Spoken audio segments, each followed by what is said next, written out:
Hello and welcome to my channel. I am Zodiac Bandit, and today we're going to be going over the best Orym moments from Campaign 3 so far, as we're only 55 episodes into Campaign 3. We still got another 55 episodes at least. So yeah, it's been a while since we talked about Orym, so I want to talk about Orym. Spoilers for these moments and for Campaign 3, I suppose. So if you aren't caught up with Campaign 3, click off now. See you later. You toss the rope up and it attempts to wrap around. The back of her tail begins to retract. You see the stinger trying to pull in, but the rope catches into its barbs and is affixed to it. And I land down on the drill and go, so sad about this. And I drop the end into the machinery.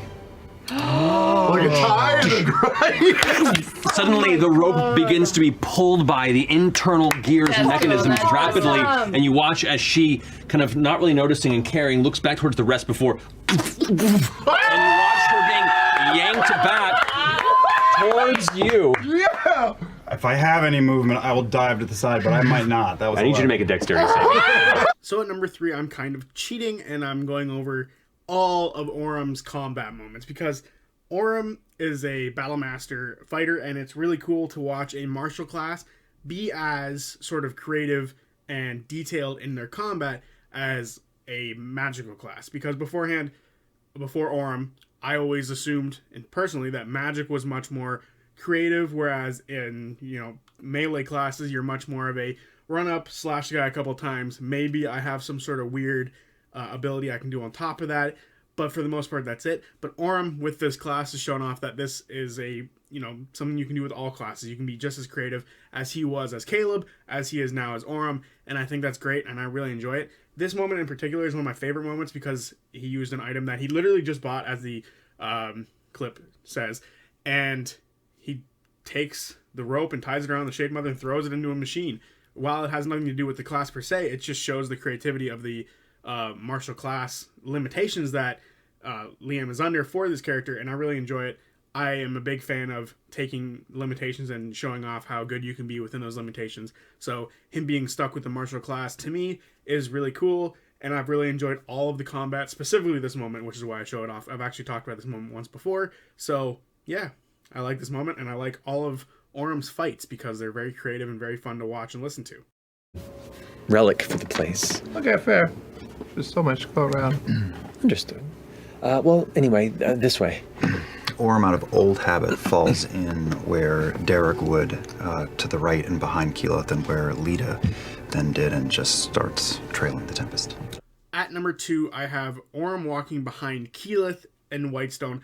I really like this moment because up to this point, Orym has sort of talked about the Ashari and everything that's gone on. He's used the magic, the weapons, he has Derek's shield, and I really enjoy everything that sort of surrounds the Ashari culture that Orym has sort of talked about. So now we get to see what he believes or what he thinks might be his position eventually. And he says a handful of times he doesn't think that'll be his position, but every time he sort of talks about it, he sort of imagines himself filling in the role of Derek or Lita.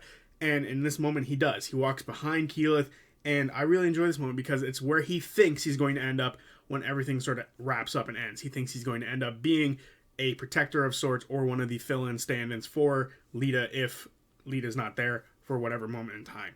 I really enjoy this. I think it's a fun moment to see what sort of Orym thinks of himself and where he thinks he's going to go. And I like the idea of connecting to other characters like Derek. It's really cool to have even more of a connection to Derek, as we only got to see him for the one shot, but we get to sort of see his proxy live on through Orym, and I kind of enjoy it. And obviously Orym is different enough from Derek to warrant a whole new character, but I very much enjoy the parallels here. And the light fades. And your arm is now, your hand around the handle of the blade is now wrapped in vines and ivy. Try to gently pull free. As you pull it free, the ivy kind of just gently pulls away, like very little resistance. And as you draw your blade out, you can see the blade looks the same, but as you kind of still grip it in your hand, the hilt of it, ivy grows from it and continues to wrap around your blade like a hand guard.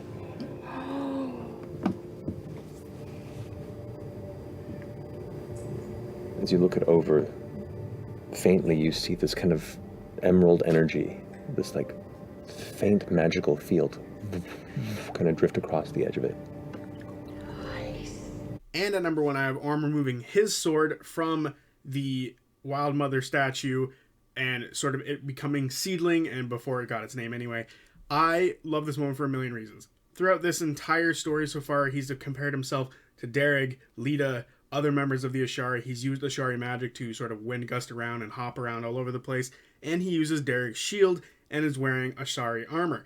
He is Ashari through and through, and this is his first personal piece of equipment, which could indicate either one, he's going to become and fill in the role and sort of create more weapons for the Ashari, or he's going to find his own path and sort of walk in his own way and not become the person he thought he was going to be when he was following Keyleth earlier.